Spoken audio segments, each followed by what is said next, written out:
Okay, so there we go. Okay, good afternoon, everyone. Good afternoon. I've just moved my screen around. Okay, I'm really thrilled to be with you again today as we continue talking about the importance of ethical, purpose-driven leadership, and particularly how values-driven, oh, somebody's coming in, and particularly how value-driven leadership boosts financial and operational success. So yeah, so that's what we're looking at. So right from the get-go, though, I think it's really important to understand something. So it's something that I talk about a lot, but I just want to put that right on the table straight away. So for me, ethical leadership isn't just a moral imperative. It's actually a business advantage. So I just want to put that on the table to begin with.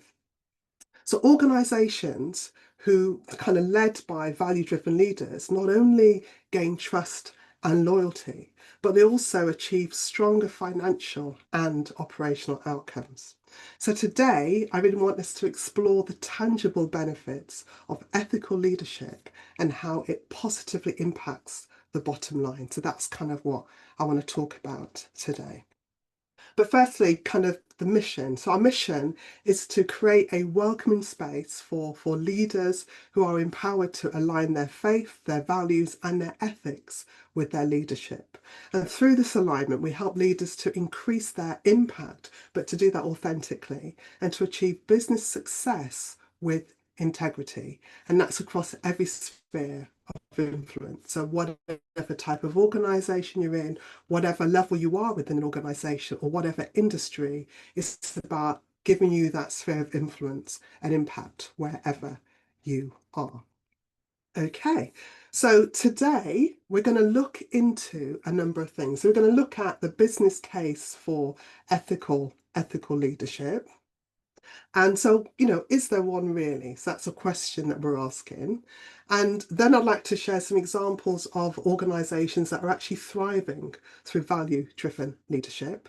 We're going to have a very quick interactive activity where that's going to help you to actually analyze how ethical practices can improve outcomes. So we're going to be talking and debating in that session.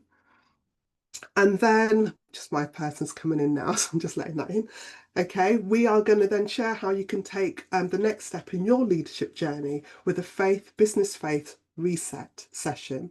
And I'm going to invite you to join our Faith Inspired Leadership Lab community. So we're going to do all of that today.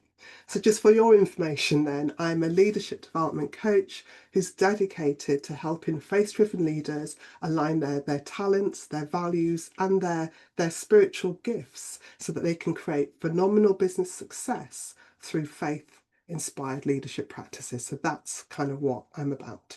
Okay, so for those of you who may have kind of worked around me or have kind of attended a session before, you'll know that I like to share research statistics to help us to give some context to our discussions. So here's a few statistics for you. So according to the Ethisphere Institute, ethical companies outperform the market by some 5.5% annually.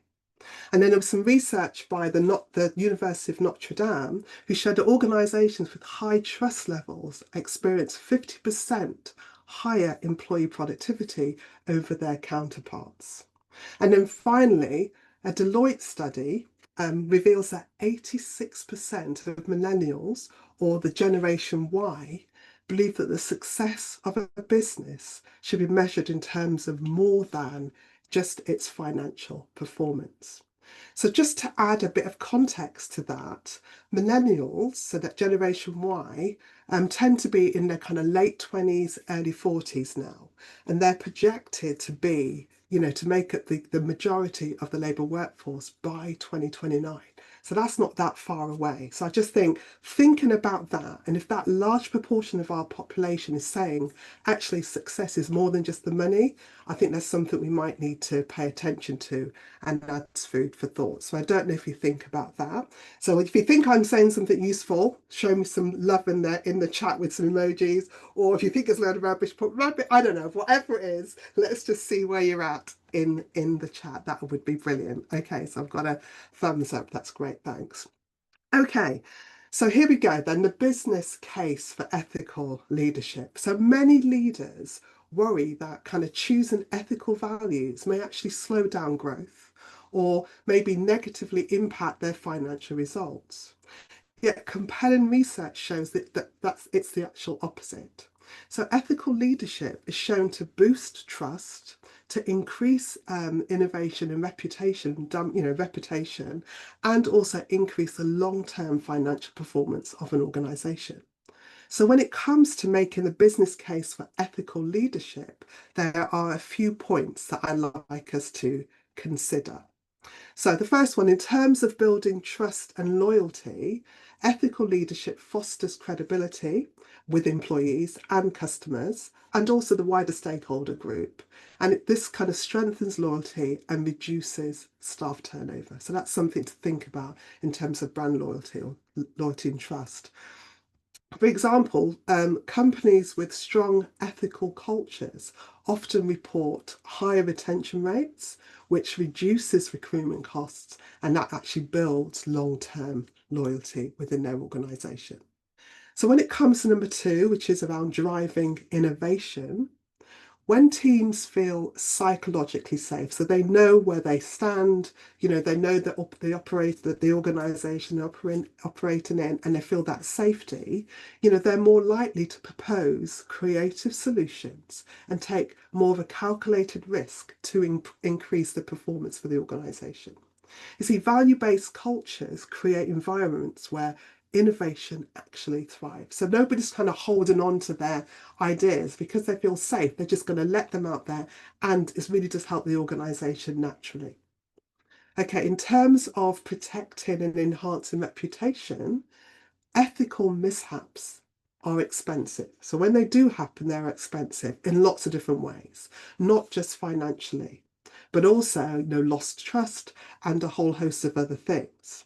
So organisations that are grounded in integrity are better equipped to avoid setbacks in the first place, or if they do have them, they're able to rebuild credibility quickly because of their ethics. So for today, I've got the case study. We're talking about Puma. So Puma trainers. So this is under their chairman. I can't say his name, so forgive me. So Joachim Zeitz, I think I would say it. So he led by example.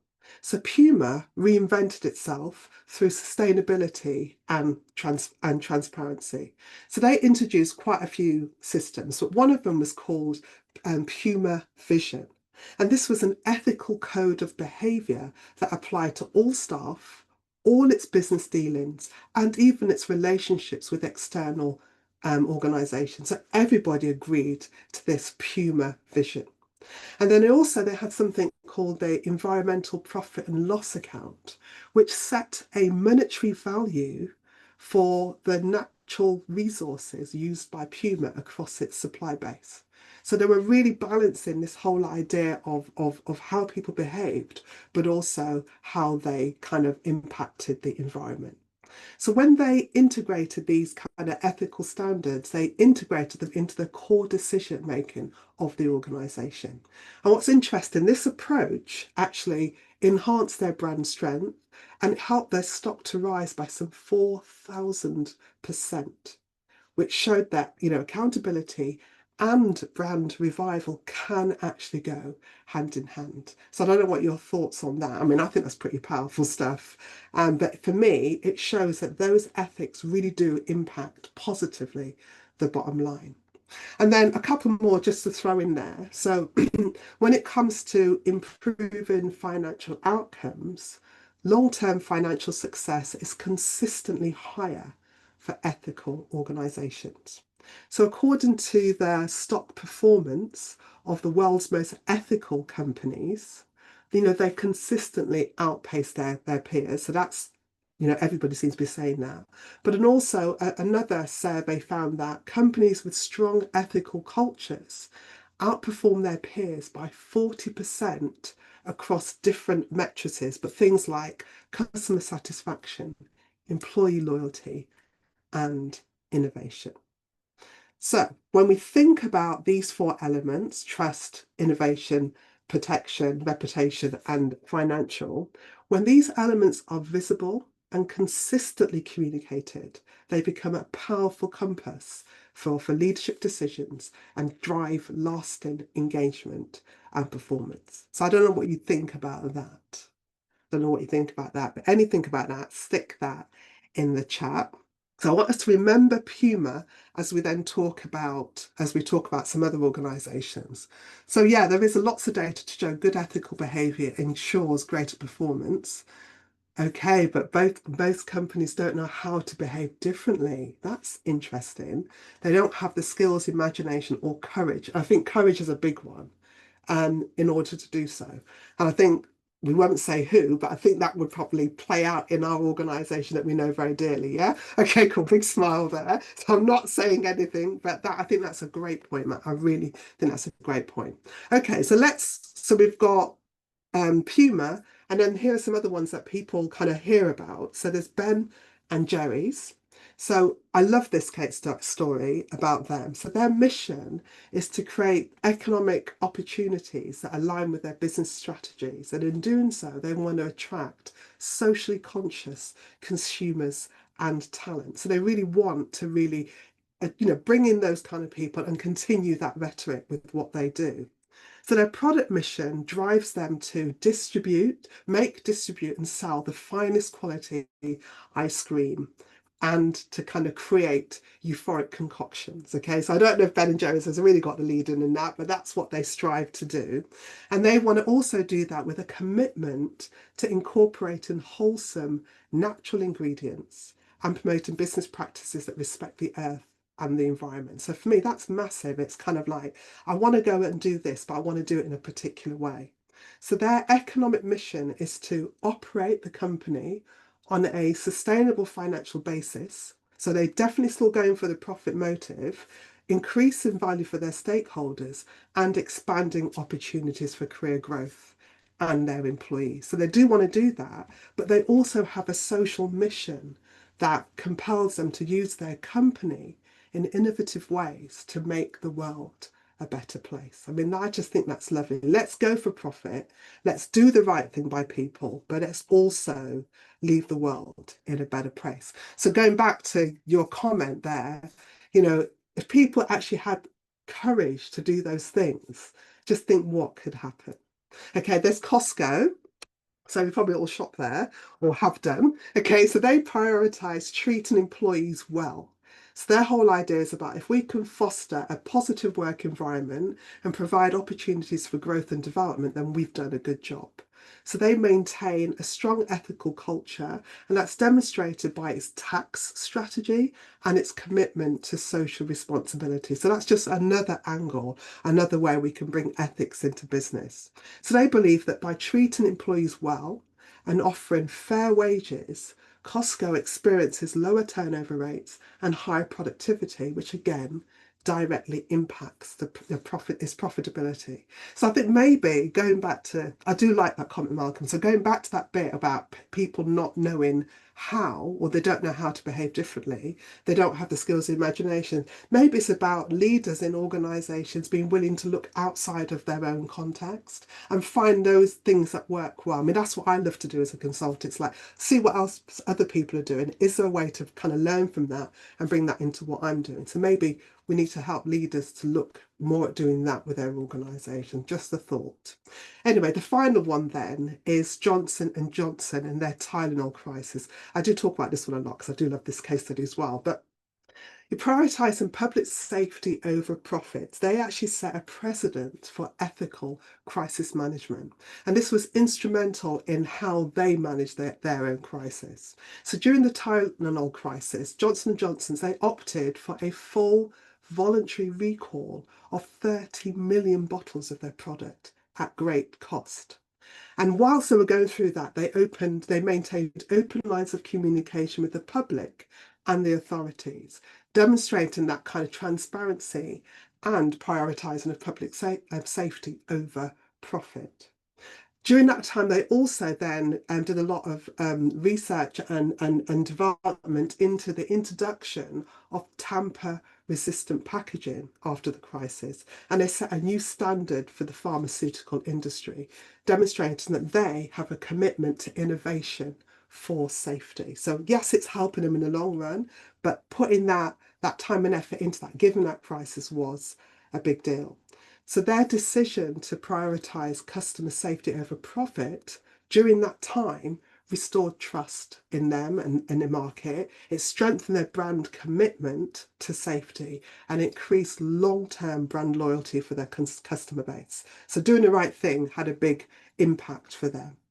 So my question then, and this is where you say get your figures on the buzzers, like this is where I want you to type, is what kind of stands out for you most about these examples? So we've got Ben & Jerry's, we've got Costco, we've got Johnson & Johnson, and we've also got Puma. So what stands out most for you about these examples? So it'd be really great to see what you think about that. So what stands out? What stands out most for you? It could be anything about these examples. Okay, ethics before profit increases profit. That's nice. I like that. We have to go and have a slogan for that. Okay, so ethics before profit increases profit. So that's one thing. Anything else for anybody else? What stands out for you from those companies? For me, I just love that kind of Ben and Jerry's idea that, I really am going for profit because, often people might think it's either profit or Christian beliefs. It's not both. But actually, I'm going for big business, proper profit motives, but I want to do it in a particular way. So I think that really works for me. So if you've got any thoughts, please put them down as I continue to ask some more questions. So another question then is, out of those examples, do you see some opportunities for your organisation to build trust, encourage innovation, protect reputation, or invest in ethics for financial gain? Just out of those examples, can you see how your organisation could benefit in any of those ways? So one of the things we've got down here is valuing people and their safety promotes trust. And I think that's a great one. I think I often say to people, clients that I kind of work with, as a leader, the people are always looking to see what you do or what you have done. It doesn't matter what you say, people will look at your actions and they will follow your actions, not necessarily what you say. So valuing people and their safety, it's undeniable. And that is something that definitely builds trust. So can you see how any of these examples could actually, be used in your organisation in any way to do any of those things? So if you do, just drop some ideas in there. And obviously, if we stick around, we can talk about that and maybe help you to think about how you could help your organisation to do that. But anything that comes to mind, feel free to share experiences or ideas in the chat, because I'm going to continue to look at those. And obviously, those on the call can see them as well. Okay. So interaction. So just in case you want to kind of go, I'm not going to talk, I'm not going to type, I want you to think about this. We're going to have a bit of time just to explore how ethical leadership can directly benefit your organisation. We're going to do it from two contrasting scenarios. Okay, so the first scenario is, and it might seem a little bit obvious, so I just want us to think outside the box a little bit as well. Okay, so the first scenario is a retail business chooses the lowest cost manufacturer abroad, only to later on discover that working conditions and wages are substandard. But their whole reason for doing it was that they pursued savings and short-term profits, and they didn't do their due diligence. Okay, so they jumped into bed with that for those reasons without due diligence. Okay, scenario B is another company that prioritizes suppliers who actually pay wages, fair wages, and uphold ethical labour practices. So even though their costs are higher, so they know that there's an impact straight away. Over time, though, they gain a stronger brand reputation, they receive positive press, and they foster customer loyalty among the values conscious buyers. Okay, so they're the two scenarios. Okay, so my question then is, from your perspective, which company would you trust to lead you? Or if you were going into business, who would you go into partnership with and why? So, who would you trust really to lead you? And if you were going to go into take your business in a different direction, you're going to collaborate or partner with somebody, which company would you collaborate or partner with? A or B? So if you could stick an A or a B or a Y, that would be cool. So A, B, or Y. Okay, clearly B. But yeah, is that, yeah, clearly B and why? Because sometimes the conscious and unconscious way of treating our, okay, definitely, because it has people at heart. Okay, so we've got B because it has people at heart. We've got clearly B. We've got the conscious and conscious way we treat our employees resonates. Okay, so there's like a leaking effect. So I'm taking that's a B then. Okay, I'm taking you've got a B. Okay, cool, no B. Okay, but is there a case for A at all? Just, playing the advocate. Is there a case for A? Because I've often heard it being saying, yeah, that's all great, but right now, my business is, going through going through stuff, and we just need to get those contracts in. And so I'm going to close a bit of a blind eye to what they do, and hopefully we can put it right later.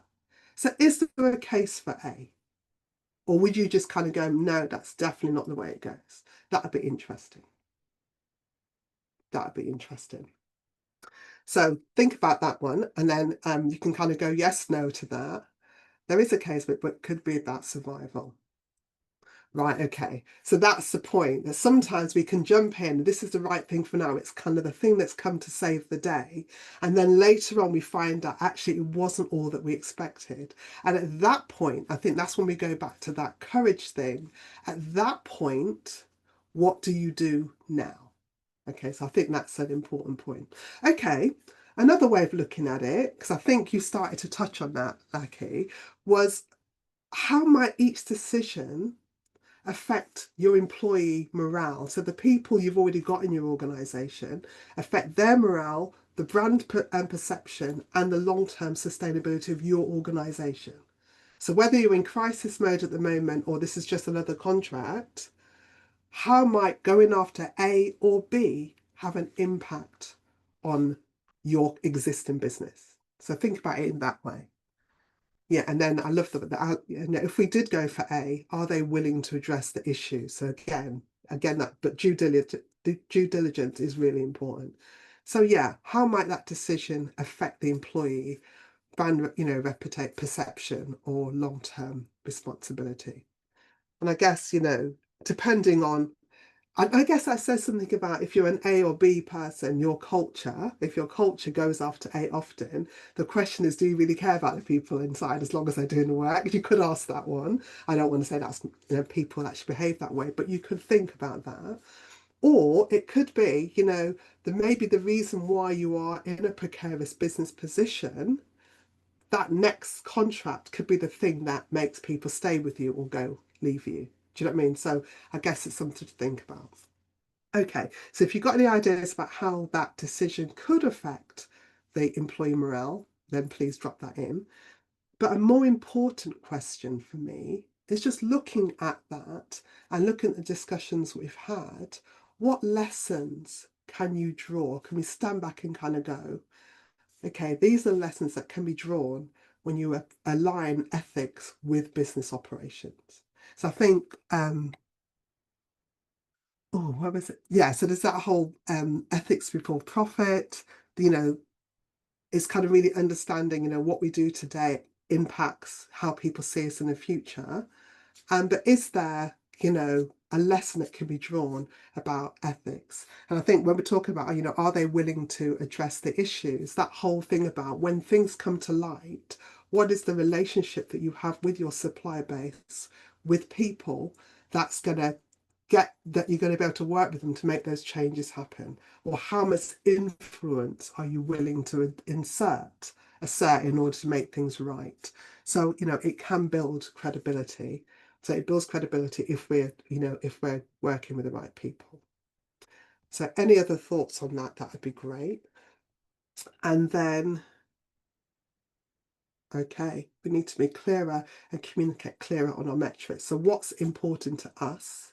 And how does what we do translate into our business that we are sharing with our staff so that they can come alongside us? I think that's a great one. But communicating clearly about our metrics and our ethics, I think that would do more of that, then people are less likely to get into a contract without doing due diligence, or to at least bring to the table the issues that are apparent if we went along with route A and the benefits. So there is that whole that clarifying. I do like that one.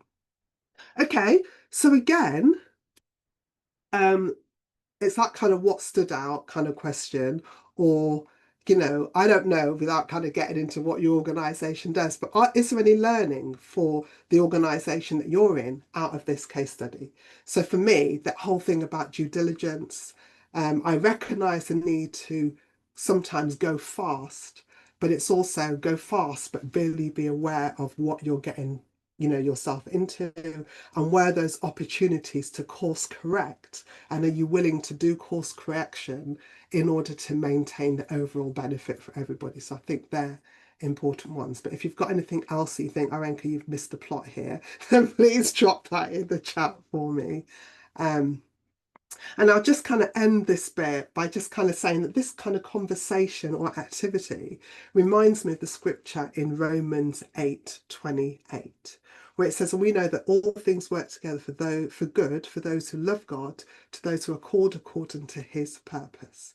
And it just reminds us, I think, that while following values may feel costly up front, those decisions, when they're made with faith and integrity, often position us for greater impact and influence. And again, it goes back to that point. If we are, courageous, if we're willing to take that courageous step to be different. So I do kind of love that. So again, any thoughts, just drop them in. I'm just looking at time. Okay, so just want you to imagine for a moment, okay? Imagine leading with even greater clarity, where every decision reflects your values, inspires trust, and drives real business results. Imagine if that was possible, if that was you, that was how you did business. So if today's conversation about values-driven leadership or business success and business success has stirred something in you, then let's take the next step together. So I'm going to invite you to book a business faith reset session, which is a personalized 40-minute experience to help you to realign your leadership with your faith, purpose, and business mission, identify areas of drift or possible misalignment, and then discover how you can course correct. But also, it's about walking away with an idea of building a strategy for confident, value-based leadership that sustains impact and influence. So feel free to use the QR code that's on the screen, or there you can use the link that's just dropped into the chat to just book some time. So I always say to people, don't imagine what aligned, confident leadership could look like. Why not experience it? So again, I'd say that, spaces are limited, so act now and reserve your session. Because I really do look forward to walking with you on this journey to help you lead with bold faith, clear, clear purpose, and most importantly, that unwavering integrity. And in doing that, then you will create the kind of meaningful change where it matters most. So just as we're getting ready to kind of wrap up, what were some of the key takeaways from today? So they're on the screen. So ethical leadership does build trust, and trust fuels loyalty, innovation, and long-term performance. Companies that are led by clear values consistently outperform their competitors. And embedding ethics into everyday decisions doesn't just protect your business, it strengthens your culture, it enhances your reputation. So, always a catch-all. So what stood out for you most from today's session. So feel free just to share your thoughts in a chat or reach out to me directly with any questions that you've got. So I love questions. So any questions, just please drop them in and I can either pick them up or we can spend a little bit of time handling that. So I just want to say, thank you for investing your time with me today. I really do appreciate that. Thank you for your input. Leadership with integrity doesn't just build stronger businesses. It does build a better world. So I'm truly grateful for the opportunity just to explore faith-informed leadership alongside you. So if you'd like to share anything before we wrap up, so questions, comments, reflections, just drop them in the chat or direct message me. It really does mean a lot just to hear how today's session's landed with you. And so before we close, two quick invitations. Number one, join the faith-inspired leadership membership group. Okay, so this is a space that's built for leaders who lead with purpose, values, and conviction. We're in the founding phase right now, which means that you get to receive exclusive early bird benefits. You get to shape the community's culture and direction, and you get to access tools, conversations, and peer support that align with your values. So if you're curious, just simply type the word yes in the chat or direct message me on LinkedIn and I'll share the next steps. And then the second thing is leadership clarity and tools are coming your way. So you're going to receive the sessions worksheet and practical tools. They're going to jump into your inbox shortly. So do watch out for that email. And like I said, I'm happy to hang around for a few minutes if anyone wants to dive deeper, if you want to share some of your experience or ask any questions live. So as we close out, oh, that's fantastic. That's brilliant. Thank you. Remember that true leadership is measured not just in outcomes, but in lasting impact. So whether you choose the membership group, you schedule a reset session, or just commit to one action this week, I'm here to support you on the journey. So until next time, stay blessed. Okay, so I'm going to stop the recording.